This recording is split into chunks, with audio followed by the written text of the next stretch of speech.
Hello there, ladies and gentlemen, and welcome to another episode of CookieCast. Today on CookieCast, it's the Darkest Timeline podcast. And in these dark times, there is one podcast that will guide you through. And that's this one. Let's go with that.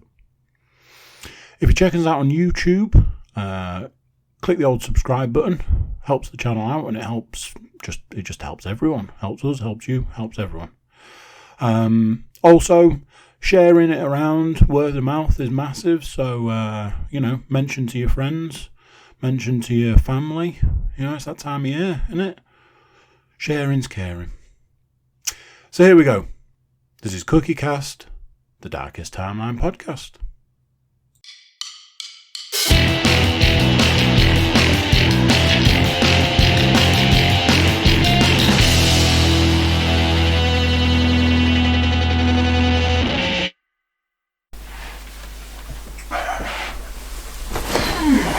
I was going to put my jumper on.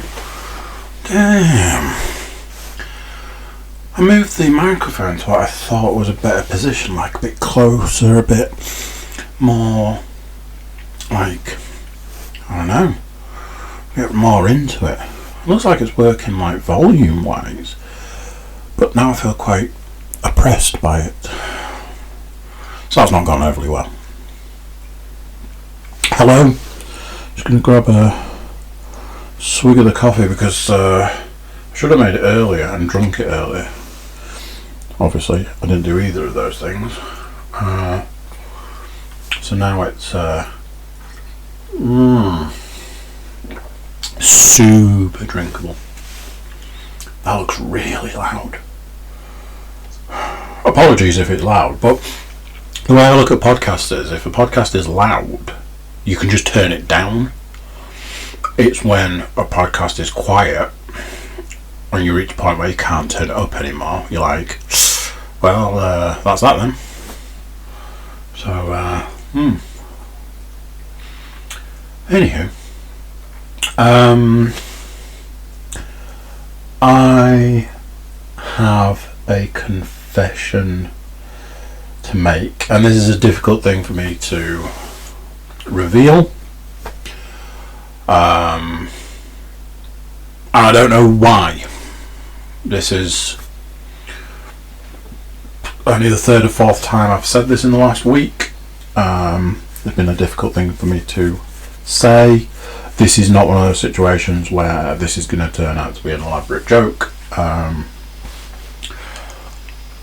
There has been a confirmed case of the virus in this house.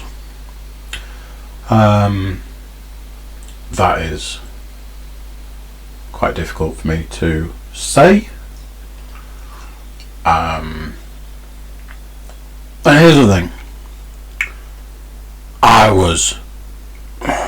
If it was possible to be more than 100% sure, then that's the case. But I was 100% sure if somebody was gonna get the virus in this house,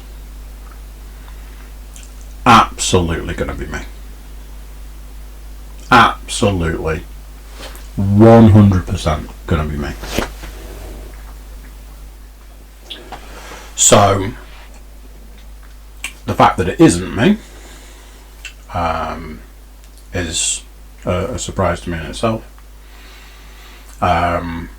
And as I'm sure a few of you listeners will understand, from a parent perspective, it is the youngest child. So yes, basically the way it's worked is that, as far as at time of recording and stuff like that, it'll be different when you get this information. The start of the week where we were going to go into lockdown 2.0, as people are calling it, which is super annoying. On the Thursday, on the Monday, had to get the little guy tested. did not. I mean, she's had like this recurring cold for a while. Did not think it was going to come back as a positive result. And I think it might have been the next day. Maybe not. Don't know. But at a point, at lunchtime, yes, confirmed case. And there's loads of weird rules around it. Like, she has to isolate for 10 days, but me and Leanne have to isolate for 14 days. So she could technically leave the house 4 days before us, even though she's the one that's had it. Obviously, she can't leave the house because she's got no one to take her out of the house, because the rest of us got another 4 days to stay in the house. So we've done a week. So lockdown 2.0 has taken a turn. Obviously, it means a little bit more. Obviously, you get those sorts of things, and understanding for why we're doing these lockdown type situations for things like this. But it's been difficult, and an aspect of me maybe didn't realise just how difficult until literally starting this podcast. It took me nearly a week to tell my sister about it. I cannot explain it. I can't. I had to say to her, I was like, I feel like I should have told you this sooner, and I haven't, and I don't know why. And I can't explain it. But yeah. Well, a couple of other people that I've spoken to, I had to tell work. Obviously, it's not like I'm telling them I'm not coming in and I'm not working. It's just keep them away, just in case there was any need for any extra time off or anything. So yeah, there, I've said it, and we can move on. It's not been a good time. It's been incredibly difficult, because she's little and she can't say this hurts, that hurts, I don't feel good. There was a couple of points in time that she was like, you can ask her if something hurts, and she was able to say that something hurt, but because of her age and her understanding, you don't know if that's what's actually going on. There was a point where she cried and screamed and just threw tantrums for like 2 days straight. Which is difficult to deal with.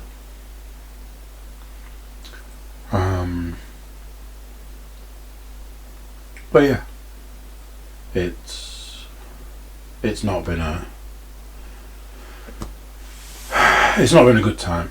On the upside, we've been dealing with it for a week today, technically, and she was very chipper, very cheerful, very a lot less upset and unreasonable about things. Told me before going to bed, read her a book about monsters, and I asked her if she was a monster, and she informed me she was, which we both found incredibly funny, as I'm sure you can imagine. So that's that bit. As I've mentioned already, lockdown 2.0, I mean, really,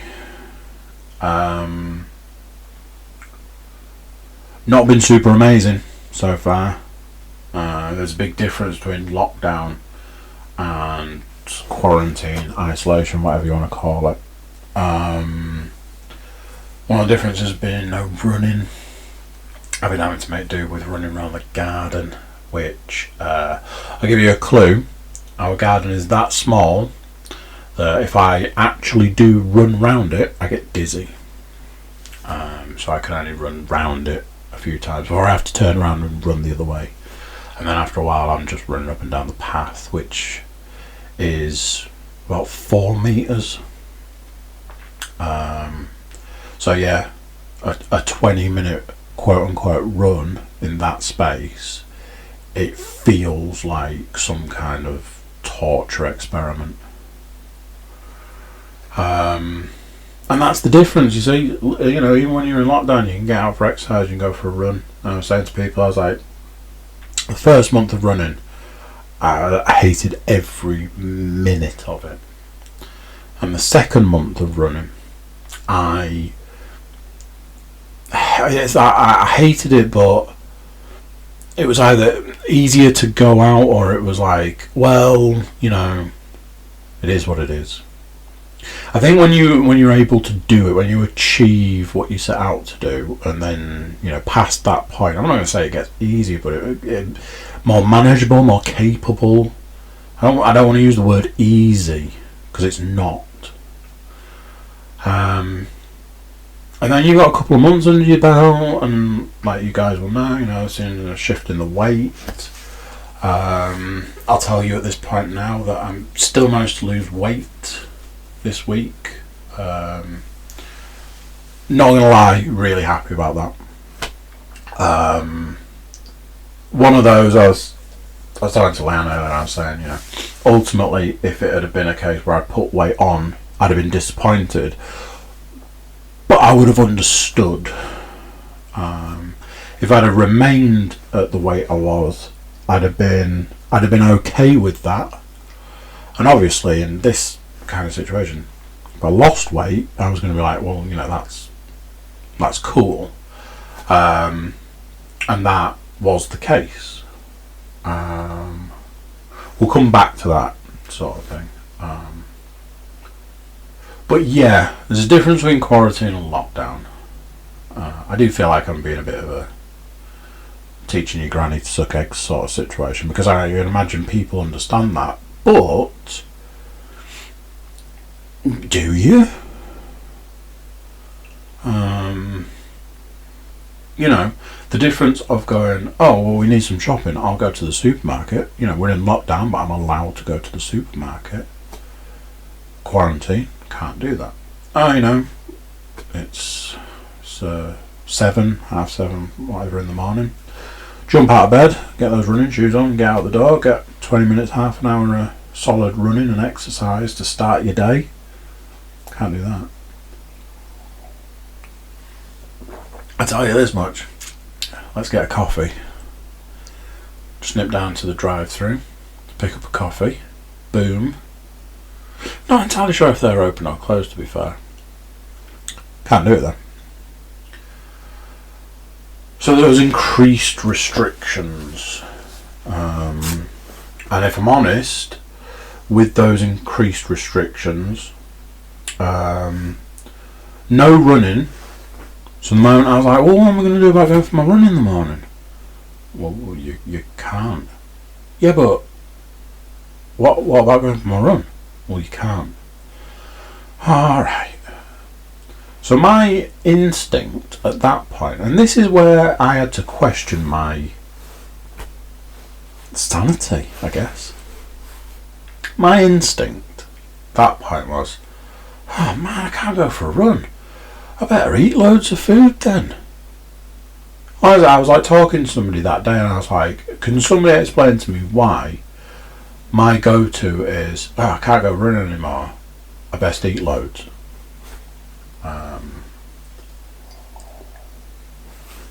Let's face it, my go-to for anything, stubbed my toe, best have something to eat. And obviously, as we know, that's something that I'm trying to break. But yeah, there was a day or so where I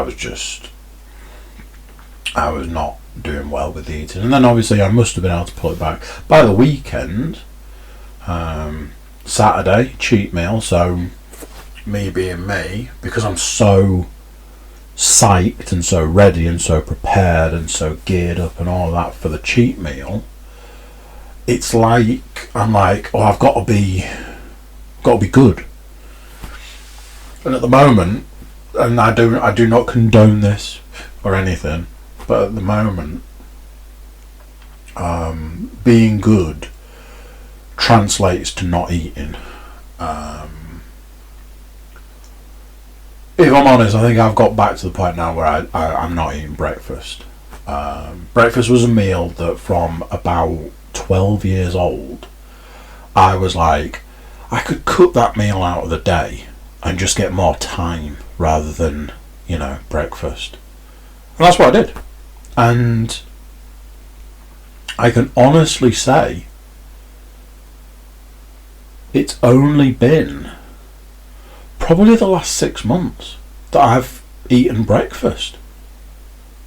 I just haven't done it for, what's that, like 28 years or something. And then I had this run, I had like a load of early morning meetings, a load of things where I was going to eat breakfast and then I had to do something which resulted in, people booking you in for meetings at like 9 o'clock in the morning. It's like, cool, I'll do that then instead of having breakfast. And then after a few days of that, then you're out of the habit, aren't you? So I promised myself, this was one of those, I promised myself this morning when I was running round in a circle, I was like, if I've lost weight today, I'm going to treat myself, I'm going to have breakfast. And by the time I managed to get through all the stuff I had to do, done X amount of work, done my running around the garden, had a shower, got, dressed and all of that, by the time I'd done all of those things, like 10 o'clock. Can't eat breakfast at 10 o'clock, it's actually lunchtime. So, no, and that went out the window, even though I had lost weight.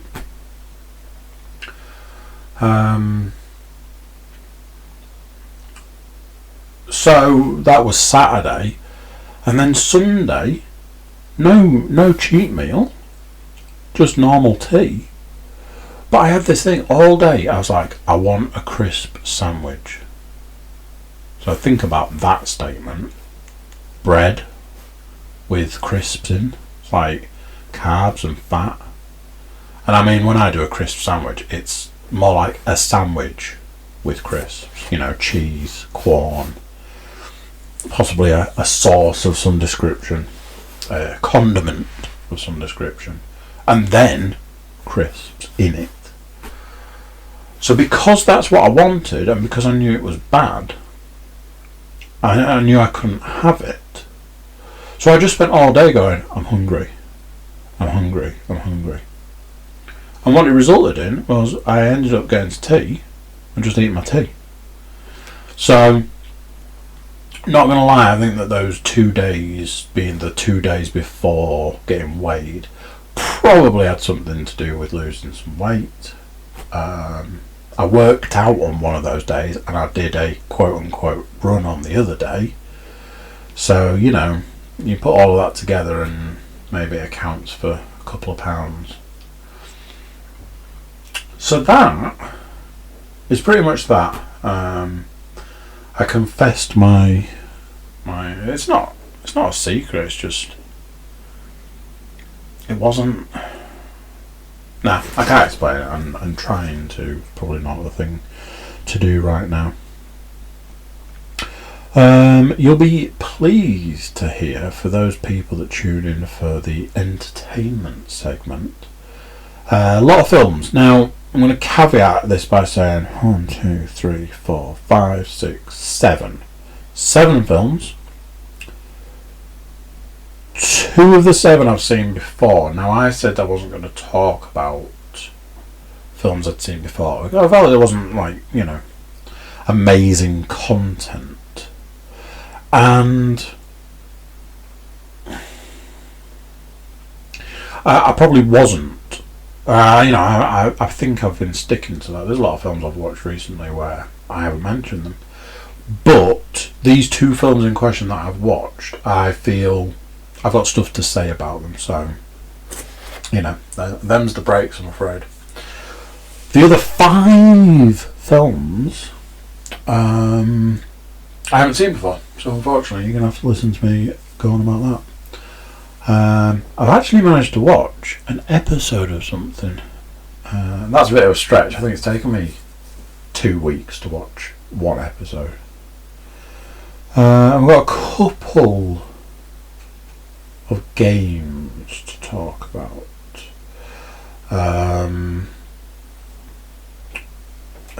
Yeah. Couple. Yeah. Anyway, let's crack on, because that sounds like a lot of stuff. First film of the week to discuss is a film called The Dallas Buyers Club. I was in a bit of a... what's his fucking name? Really? What's his name? It's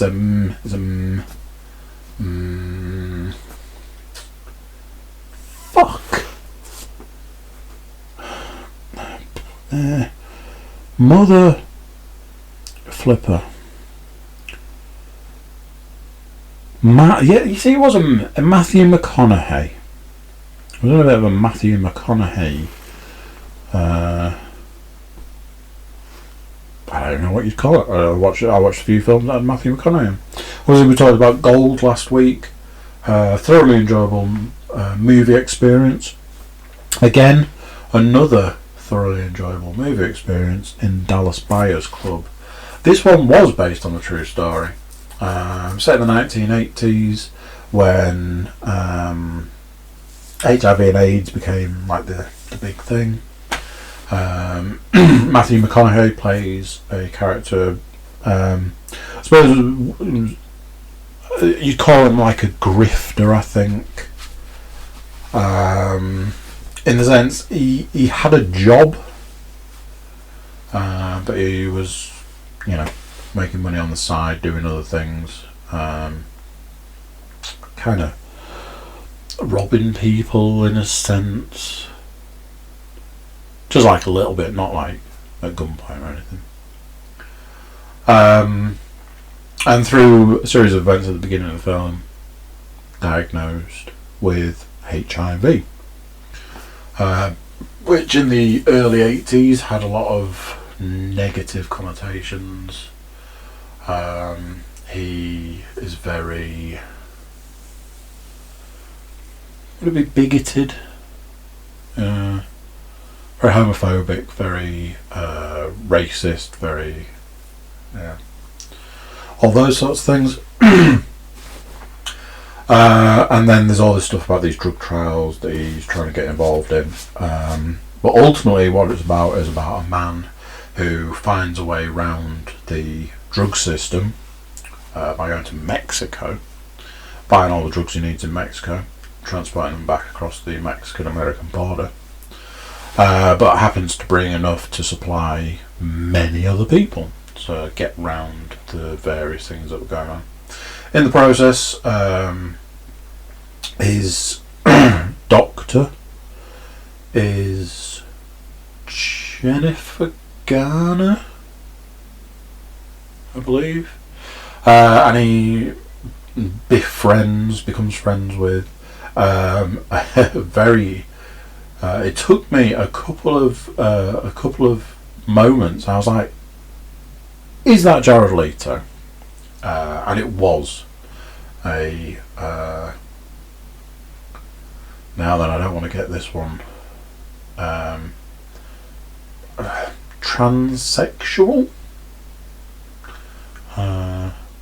I'll go with transsexual.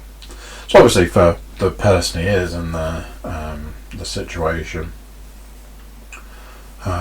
For that friendship to become a thing, obviously unlikely. And from that point, it then goes on to he basically ends up battling the government because they don't want him bringing all these drugs into the country. A lot of them are vitamins and things like that, but although they have good effects, obviously in America's run by the pharmaceutical companies who their drug, their quote-unquote legal drug, was actually killing people. Well, killing people in the dosage that they were giving. I think it turned out that if they reduced the dosage, it had better results. Very good film, very enjoyable. Sad in places, based on a true story. Just, yeah, very enjoyable watching. I watched another film that was I've got a frog, which is typical at this point in time that would happen. It's not the Rona. At least I don't think it is. I watched another film that was similar to a film I've watched recently in some ways, because it dealt with the subject of cancer and friendship and so on and so forth. I watched the film 50-50. Joseph Gordon-Levitt, Seth Rogen, Angelica Houston, and is her name Bryce? I meant to check this at another point.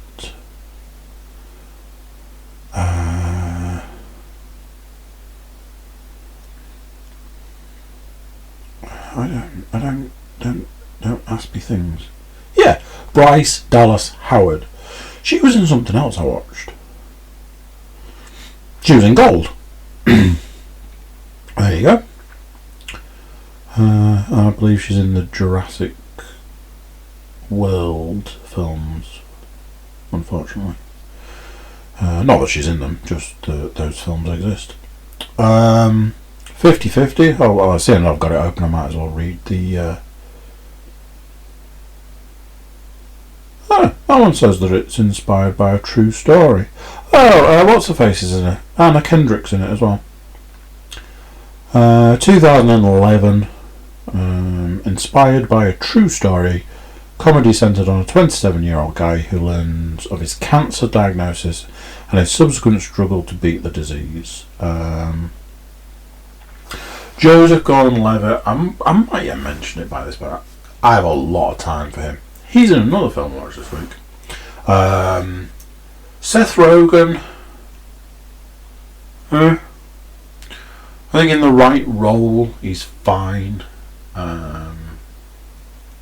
At other times I don't have a huge amount of time for him. Angelica Houston's very good. Anna Kendrick, again, certain roles I think she's fine, other roles I'm not overly enamoured. Again, one of those films where it said comedy and I'm like, cool. Did I cry in that one? I might have had a cry. Might have had a little cry. Very emotional at the moment. I imagine you probably picked that up. I'm very emotional at the moment. So there's a high chance when I say did I have a cry that the answer is potentially yes. So it was very enjoyable. Again, quite a difficult watch to watch, even in a Hollywood sense, even in apparently a comedy sense. Somebody dealing with a cancer diagnosis, cancer treatment, and so on. Especially for the times when the outcome doesn't always look great. But very enjoyable film. Would heartily recommend it. But I honestly think that people need to check on their what they class as a comedy. I think is what I'm getting at. Yeah. I watched another film, like with my Matthew McConaughey and probably Joseph Gordon-Levitt kind of, in keeping with sticking with certain people in certain films and stuff.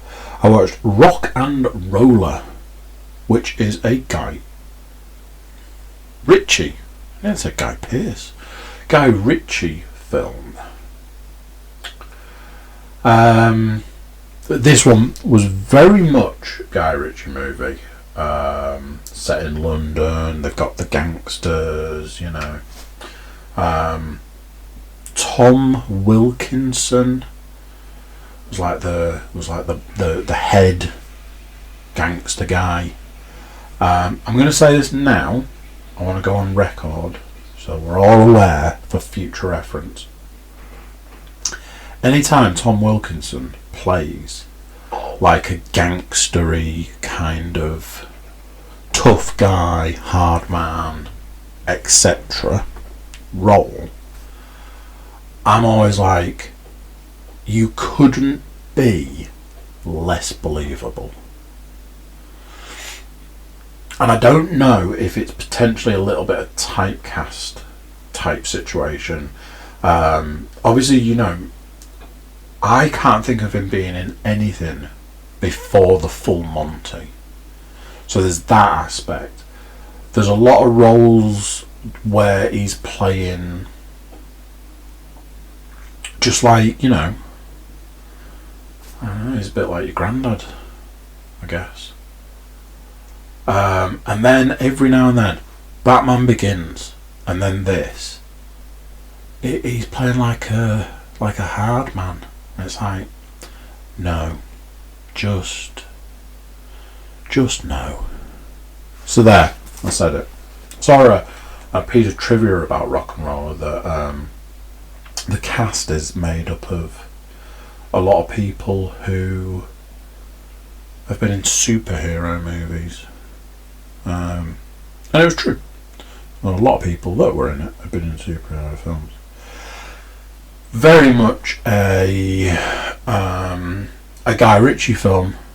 Lots and lots and lots of different stories going on all at once, and all of them sort of converge on like this main story, which is fine. We're all down with that. We're all good on that one. We all loved Lock, Stock. We all loved Snatch, and then things get a bit murky past that point. Like I say, I watched Gentleman recently. That was a little.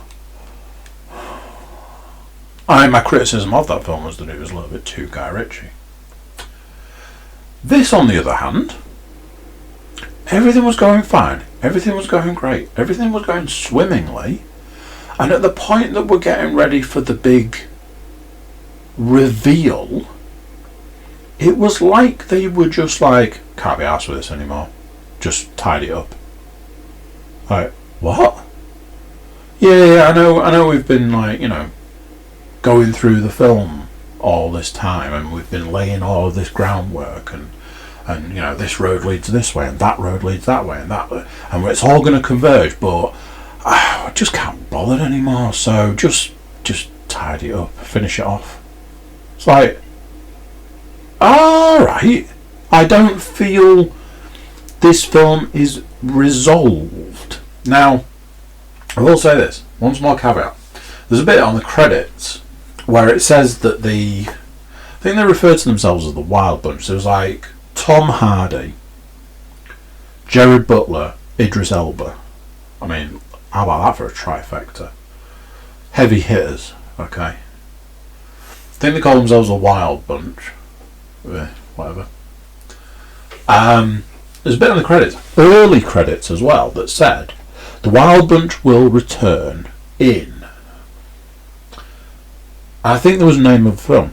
To my knowledge, that film has never materialised.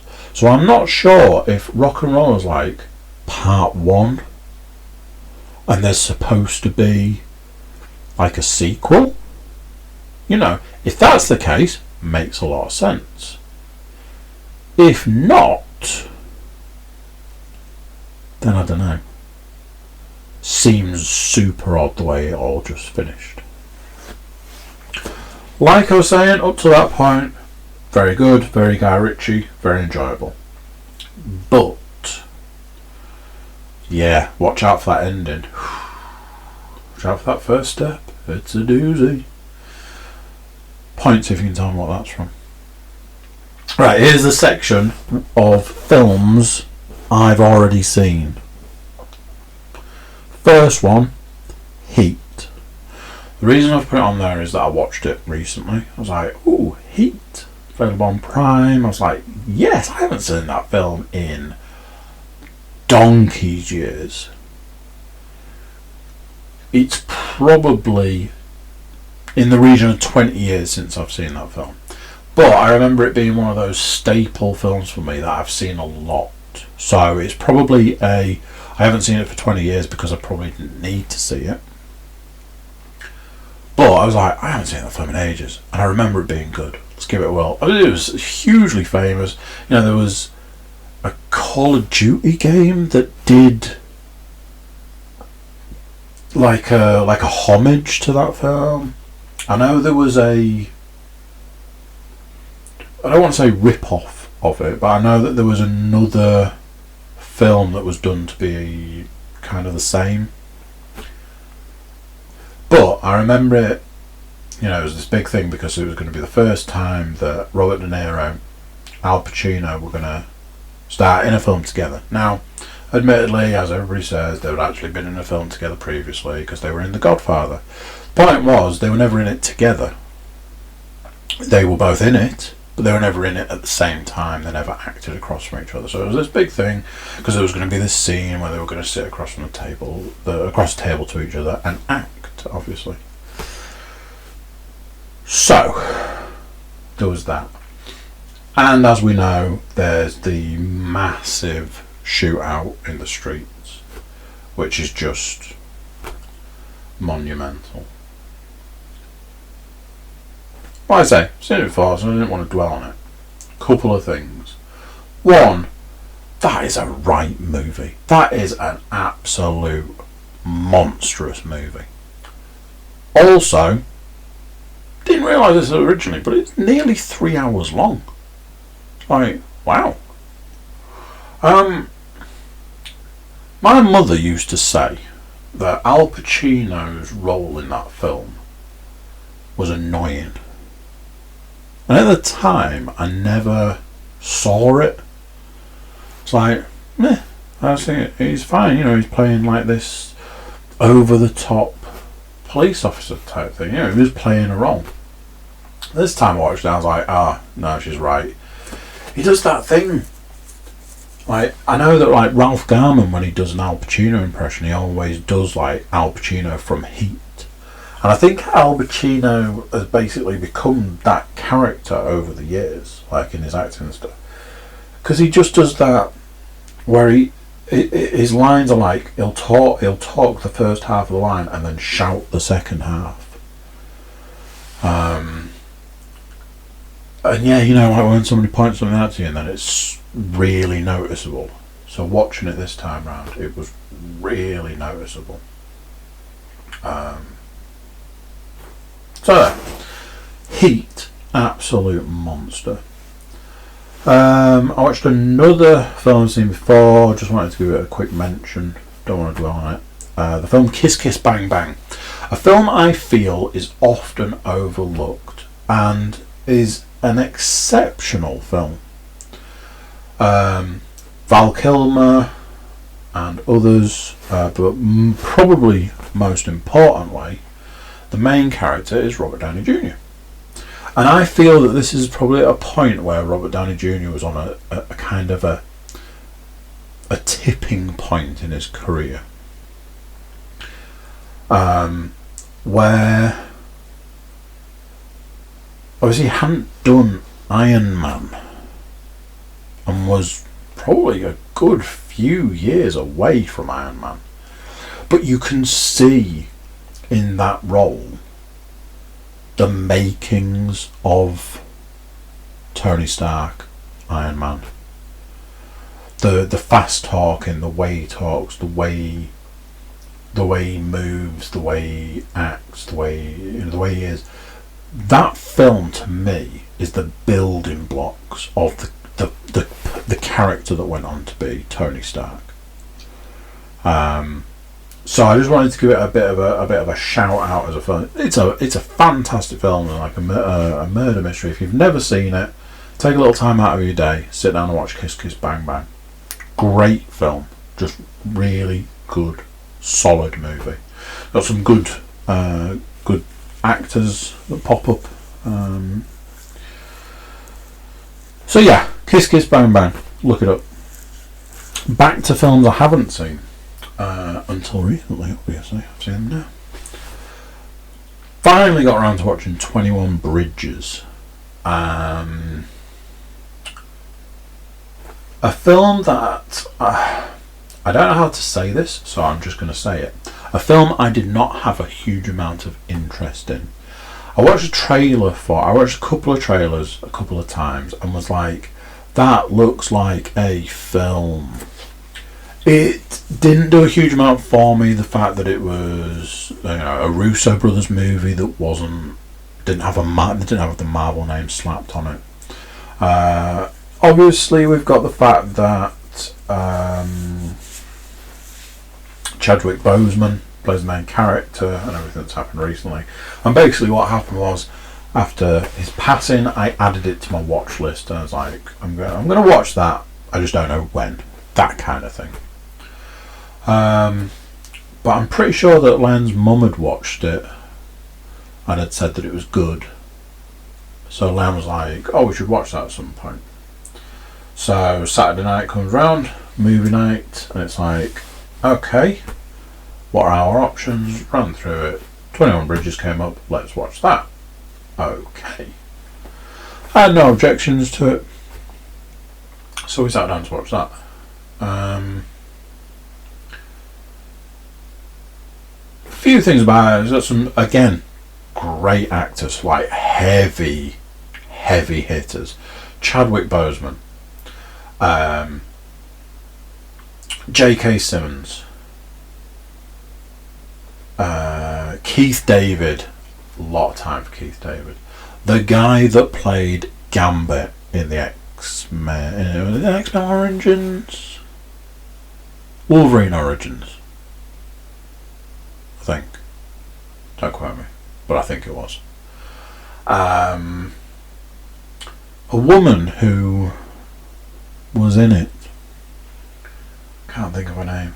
We were trying to work out why she's hugely popular. Couldn't. Just know that she was a name. Fuck it. I'm gonna have to look it up now.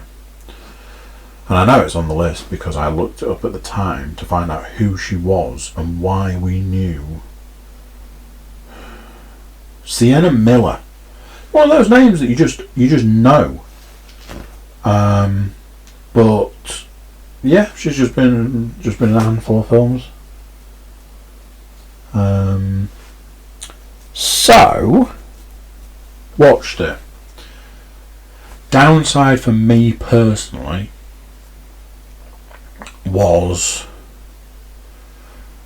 it was kind of obvious. Like it felt like a film that was like, oh, there's a mystery here. Oh, I wonder what the mystery is. Oh, not a spooky mystery.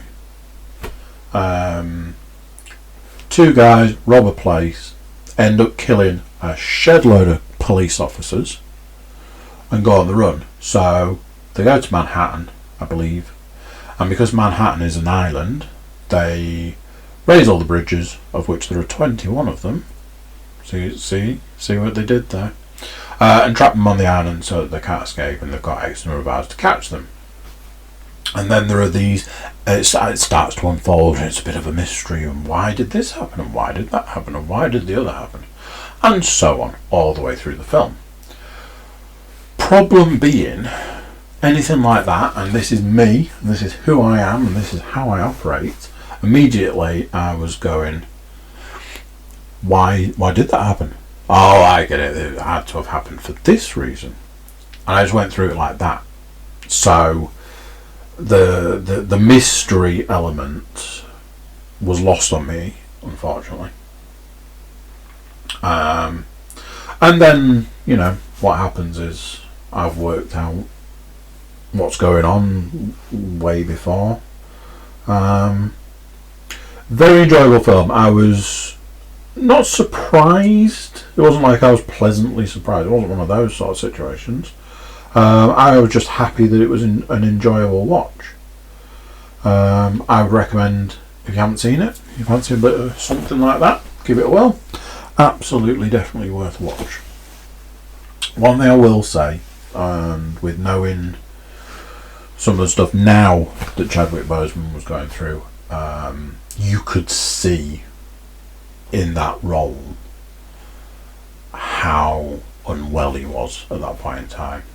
Very thin. And there was a couple of scenes where I'd sort of said at the time, I was like, man, you can see how unwell he is there. Which is sad to see. Yeah. Very sad. Great. It's a loss. It really is. Another film, and then we're done with films. And another film with another actor that has been in something else I watched. I watched Snowden. Joseph Gordon-Levitt again. I'll say this here and now. I immediately, when that film started, I had to look up to see if they had to change his voice in any way. I couldn't find any mention that they'd changed his voice or modified his voice, so that would just be his acting, his level of acting. I thought that was an interesting way of playing it. Joseph Gordon-Levitt. Can't think of the woman's name that was in it. Reese Evans was in it.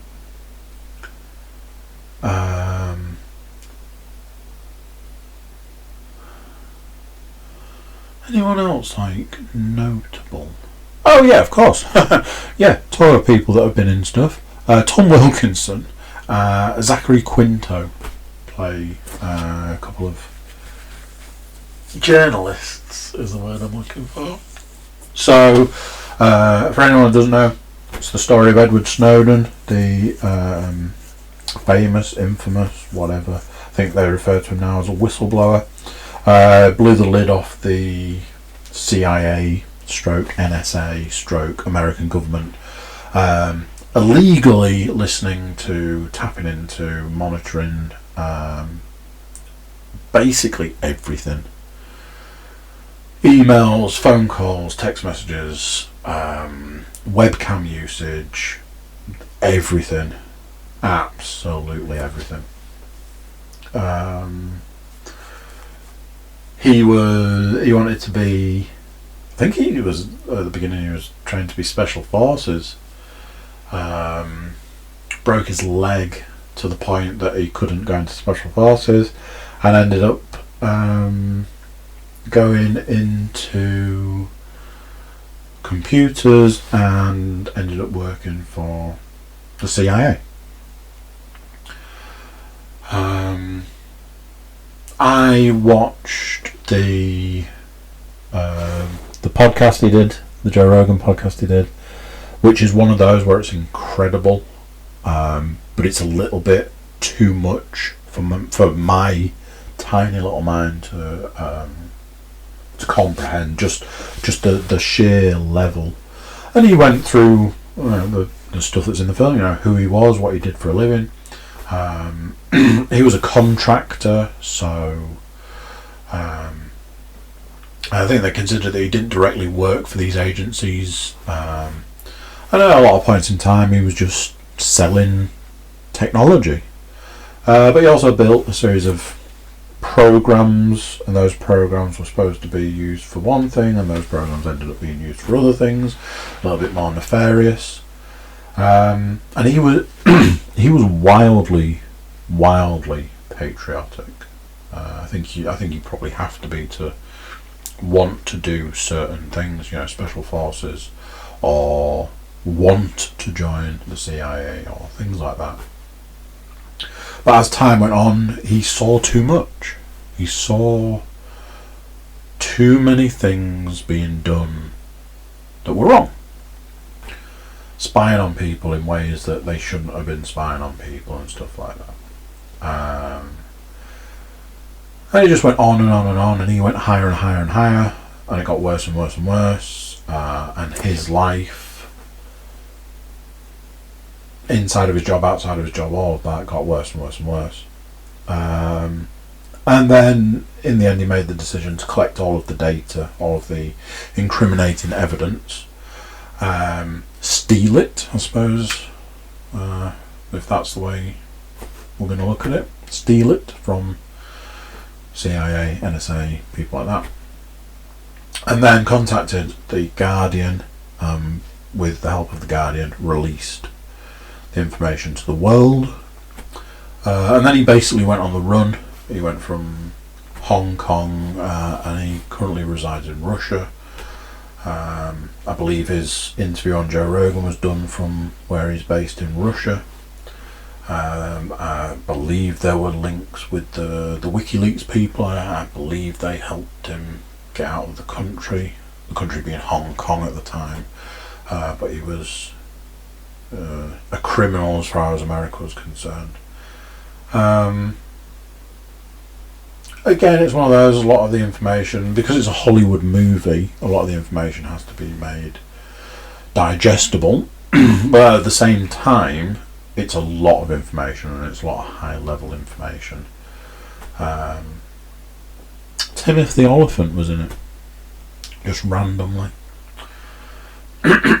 So, fascinating, absolutely fascinating, really good film, really enjoyable. So yeah, there's that. Also, if you're up for a watch or a listen or a something of that. Speaking of Timothy Oliphant, he was in the first episode of Series 2 of The Mandalorian, which I finally got around to finishing. Took me a couple of weeks to watch, as these things often do. I've said it before and I'll say it again. I believe that The Mandalorian is the best thing outside of the games, any games. The Mandalorian is the best thing to carry the Star Wars name since probably Return of the Jedi. I just think it's done very well. I just think it's done right. I just think it's enjoyable. It's fun. Everything that the Star Wars universe needs right now, The Mandalorian is. I know a lot of people would disagree with that. People I know. There are some people that don't like it. There are some people that actively despise it. There are some people that just don't think it's that great. On the flip side, I know other people that would probably agree with me. So it's very much, I do think it's a little bit Marmite-ish. Timothy Oliphant was in the episode. He was very good in it. A decent episode. Had various Star Wars, I don't know what you'd call them, creatures. They're not creatures, are they? Just like stuff that you recognise from the Star Wars universe in it. Thoroughly enjoyable. I was saying again, with the fact that like the credits roll and it's like directed by Jon Favreau, written by Jon Favreau, created by Jon Favreau. It's like, I keep saying it, but Disney really did land on their feet with Jon Favreau. I think he is an absolute diamond as far as they are concerned, or should be concerned. So yes, I intend to watch the second episode when I get a chance. So keep you posted on that one. A couple of games and then I'm going to let you go. Game number 1, Dishonored 2. Finally finished it. I think we know by now that it was a game that I was having to take these huge breaks from. But I got to a point where I kind of really wanted to push on with it. And I did. And I finished it. Back end was good. The very last bit I actually had to look up because I was like, I have no idea. Because I wanted to do it like non-lethal and I had no idea how to do it. I looked up online and it took me a couple of attempts, but I actually managed to do it in a non-lethal way. And I finished the game and I was very happy about that. I was more happy about, and something that I already knew to a degree. I knew it had New Game Plus. I love New Game Plus. Love it. It has its issues because I know there are often games that do a New Game Plus that don't, like the first level, sort of, you can't have whatever you've unlocked, sort of thing. Very much like Dishonored 2, where you don't have any powers on the first level and beyond, which makes it incredibly difficult to do certain parts of the first level. Something that's interesting though, they don't give you the powers that you had, they give you all the ruins that you'd collected, which are the things you use to unlock the powers. Reason being is that in New Game Plus you get both characters' powers available to you. So you get Corvo's powers and Emily's.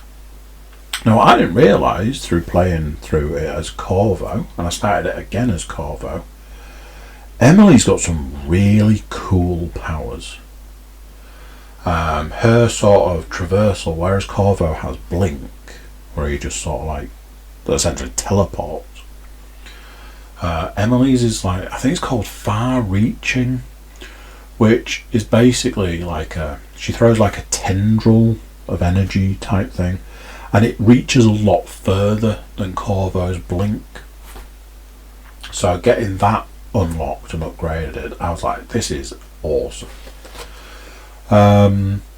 I do wonder what would have been the situation if I'd have played as Emily the first time, whether that might have made it easier maybe. I've certainly flown through the first couple of levels with these new powers. Thoroughly enjoyable game. I really did enjoy it, even though I had to take these huge breaks from it. It was just mentally draining, and as I've said before, that's probably my age more than anything. I do intend to continue playing it, but because I've played it and I have finished it, I am trying to move not completely away from it, but a little bit away, which brings me on to my other game. Finally got Star Wars Squadrons. Now then, I was very unsure about this game for a multitude of reasons. I'd seen a lot of videos.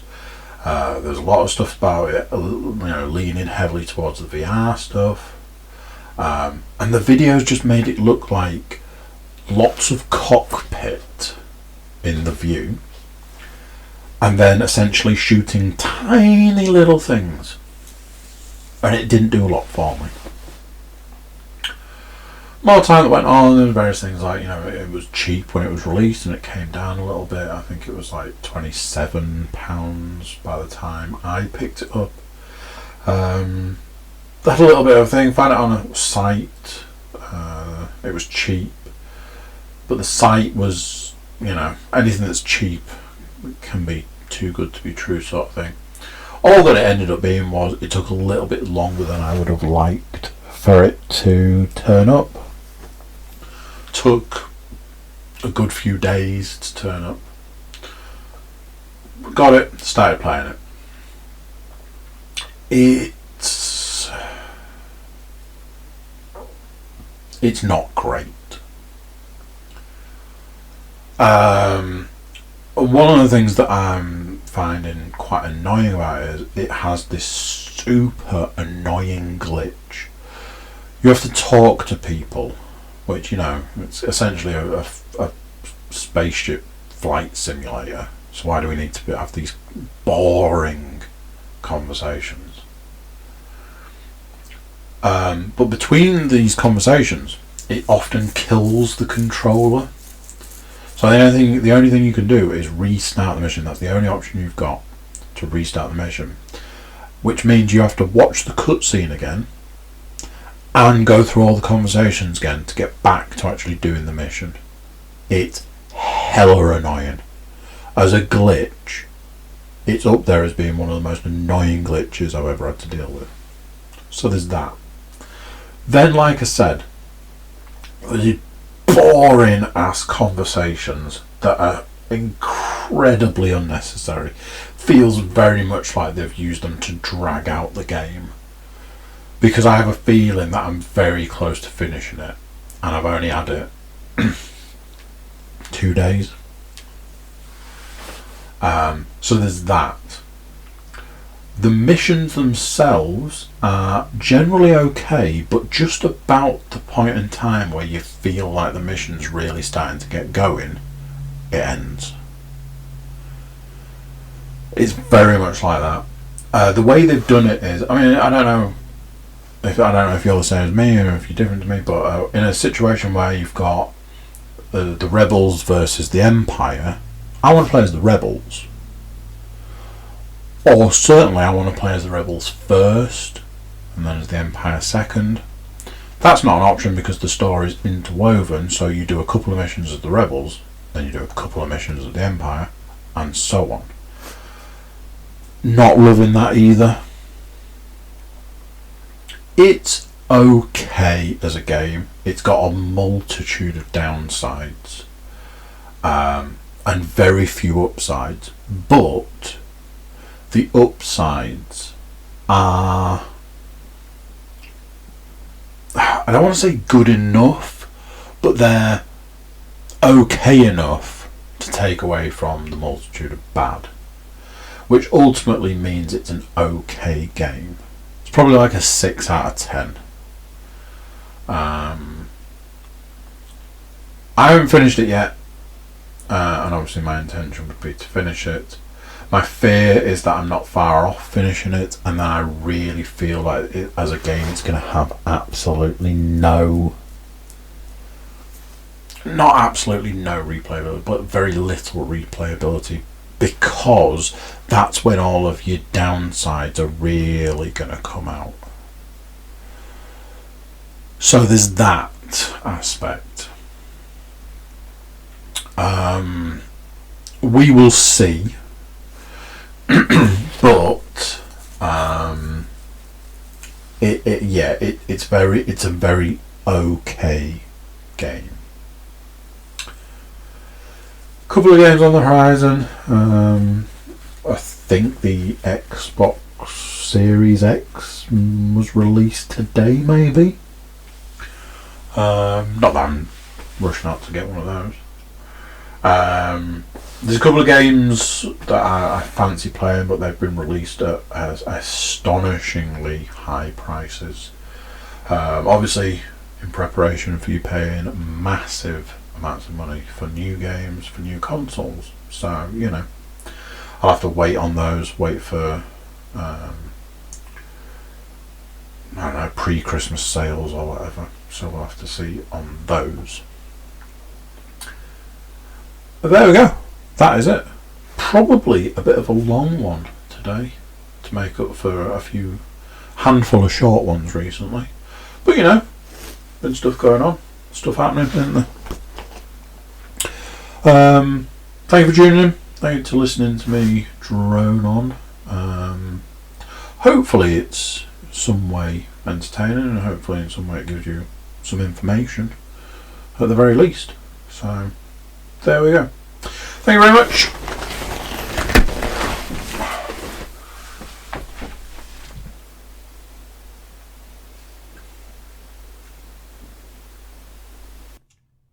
So there we go. What do you think to that? Another one done. Another one gone. Against that time of year, isn't it? End of the year. And the end of this podcast. So, you know, lots of endings. Big shout out to the YouTube subscribers. If you're not one, you could be one, and that would be you getting a shout out. So, you know, there's that. Also, if you share it around, tell people to check us out. YouTube, iTunes, SoundCloud, it's all there. Get that warm, fuzzy feeling inside, wouldn't you? Everybody can go to thecookiecast.com. There's links there for social media, email, and all that gubbins. So you can get in touch with us and let us know how you're getting on. So that's it for this one. Till next time, I'm going to say bye, and I'll see you then.